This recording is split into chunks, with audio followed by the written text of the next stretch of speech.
पे जाके। लग रही है नंद आ गई हमारी। आवाज तो उन्हीं की आ रही है, कर रही सी। अल्लाह खैर करे, अब पता नहीं कौन सी मुसीबत लेके आई होंगी। देखूं जरा जा। इतनी देर हो गई दरवाजा पीटते पीटते, गर्मी में कानों में रुई डाले बैठी हुई थी क्या? अस्सलाम वालेकुम भाभी। अरे माशाल्लाह माशाल्लाह, वालेकुम अस्सलाम। और खैरियत से हो सुरैया? बिल्कुल भागज को भूल गई थी, इतने दिनों से कोई खैर खबर मिली है? बस क्या बताएं भाभी साहब, टाइम ही नहीं मिल लिया था घर से निकलने का, इसीलिए नहीं आना हुआ। ऊपर से इस बला की गर्मी हो रही है कि घर से निकलना दुश्वार है। रिक्शाओं के धक्के खाते हुए भी मत बैठती है। एक बार को सोचा भी निकल आऊं, पर वो जलता हुआ सूरज देख के हिम्मत ही नहीं पड़ी। अरे बच्ची, मुझसे कह दिया होता, मैं तुम्हारे भतीजे को भेज देती गाड़ी लेके आए। क्या जरूरत थी ऐसे धूप में जलते हुए आने की? तुम कहती तो जरा सा, तुम भी खैरियत ही करती हो, अपना घर है तुम्हारा। अरे भाभी क्या कहती, मैं परेशान करो बिना फजूल में।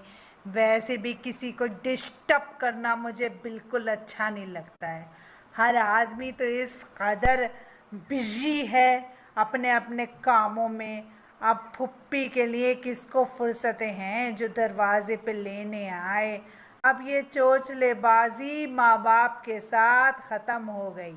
अब तो बस धक्के खाते हुए आने में ही भलाई है। दिल चाहे मिलने का तो आ जाओ, वरना कौन देखने वाला है। अरे नहीं, परेशानी की क्या बात है? आए, तुम्हारा अपना घर है, तुम्हारे भाई की अल्लाह रखी गाड़ी है, इसमें कौन सी आफत आ जाती है अगर 2 मिनट का तुम्हें लेने चला जाता तो? अरे भाभी, कहने में और करने में बहुत फर्क होता है। जीशान को महीनों हो गए मेरे घर झाके हुए, वो भला मुझे लेने ज़रूर आता। खैर, अब क्या कहें, मुंह खोलो तो परेशानी है, नहीं खोलो तो परेशानी है। और आजकल चुप रहने में बहुत भलाई है, कुछ कहने का नहीं है किसी से कुछ। बस शिकायतों का पिटारा खुल गया। अरे क्या बात हो गई है सुरैया? मूड क्यों खराब है इस कदर? क्यों लगता हुआ है? सब खैरियत है घर पे? भाभी सोच के तो मैं ये आई थी, अपने मुंह से एक लफ्ज नहीं फूटूंगी, लेकिन वही है ना कि मुझसे रहा नहीं जाता है। यही तो मेरी गंदी आदत है। अब बताओ, मुझे गैरों से पता चल लिया है कि मेरी भतीजी रुकैया, जिसे इन हाथों से मैंने पाला था, है, जिसके इत्ते इत्ते से पोतड़े मैंने धोए, नाके मैंने उसकी गंदी गंदी साफे करी, उस भतीजी का तुमने रिश्ता कर दिया आए, और मुझे इस गरीब फुप्पी को नहीं पूछा आए, जो बेचारी किसी लेने देने में नहीं, सीधी सच्ची उसको बताना तुमने जरूरी नहीं समझा। रिश्ता? और वो भी तुम्हारी भतीजी का, तुम्हारे बगैर? तुमने सोच भी कैसे लिया है? तुमने यकीन भी कैसे कर लिया किसी आग लगावा की बातों पे?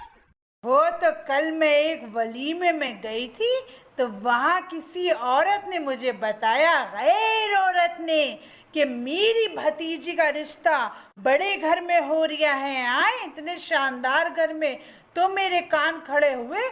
मेरा तो ऐसे लगा जैसे मेरे पैरों के नीचे से ज़मीन निकल गई। मैंने कहा मेरी भतीजे का रिश्ता हो गया, और उसकी फुप्पी को ही नहीं पता, जिसकी लैट्रीनें मैंने अपने हाथों से साफ करी हैं, उसके रिश्ते की बात चल रही है। अल्लाह खैर, क्या वक्त आ गया इस फुप्पी का। आए अरे बच्ची, तुमने कैसे सोच लिया कि तुम्हारे बगैर इस घर का पत्ता भी हिल जाएगा? ये तो रिश्ते की बात आ गई आए। और मैं तो तुम्हें खुद शाम को फोन करने वाली थी। अरे हुआ यूं कि तुम्हारी भतीजी का रिश्ता आया था। अब देखो, बच्चियों के रिश्ते तो आते ही रहते हैं, तो और वैसे भी तुम्हारी भतीजी तो पूरी कूड़ मगज है, ना कोई काम जाने ना घरदारी जाने। मैंने भी बिल्कुल एक कान से सुन के दूसरे कान से निकाल दिया। अब जो मुझे लोगों ने बताया और मैंने इंक्वायरी कराई, तो पता चला कि बहुत ही शानदार खाते पीते घर का रिश्ता है। लड़के के भी अपने रेस्टोरेंट है, और इसके अलावा जो है घर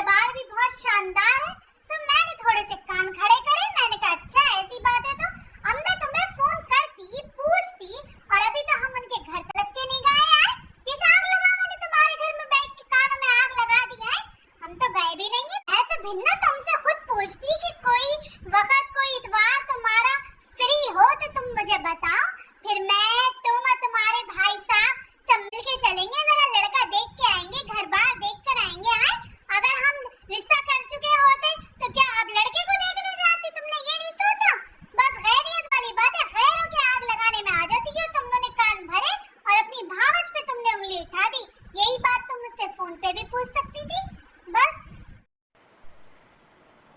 अरे भाभी, आप बिल्कुल सही कह रही हैं। मैंने तो उसी वक्त उसे ऐसा करारा जवाब दिया।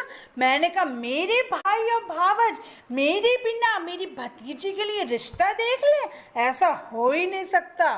खैर भाभी, बस वो मैं मोहब्बत बहुत करती हूँ ना अपने भैया भतीजों से, इसलिए मेरा दिल जो है वो मेरी ज़बान पे आ जाता है फ़ौरन।